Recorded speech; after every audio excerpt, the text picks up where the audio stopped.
Un arcobaleno di sfere, forza della fisica, una danza che cambia più volte il ritmo. L'hanno chiamato il pendolo magico. È l'esperimento scientifico promosso da un 29enne geologo padovano. Noi qui abbiamo una riproduzione fatta appunto per mostrare ai bambini soprattutto il moto del pendolo, in questo caso di 15 pendoli colorati che messi in movimento si riorganizzano in delle onde.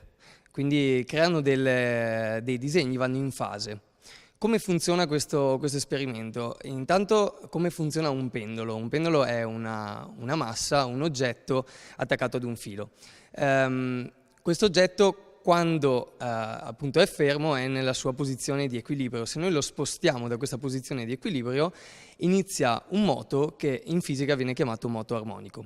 Questo moto è indipendente dalla massa, infatti tutte le palline che abbiamo qui dietro sono uguali, ma anche se noi avessimo dei pesi diversi, questo sarebbe ininfluente.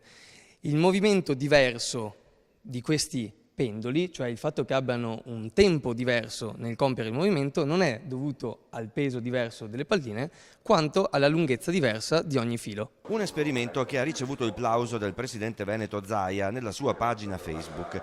È giusto e necessario che si parli di scienze e di cultura a vari livelli, anche in politica, dice Quagliotto, precario all'Università di Padova.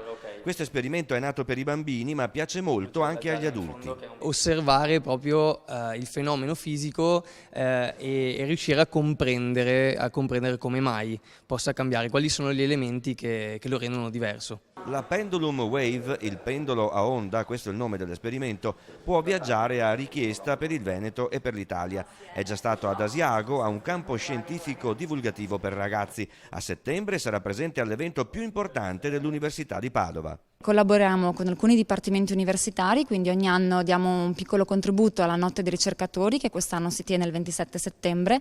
Questo perché con la rivista che facciamo da ormai 6-7 anni collaboriamo molto anche con l'università e con i suoi ricercatori. In particolare quest'anno porteremo proprio questo pendolo qui, quindi il 27 settembre sarà possibile vederlo a Padova.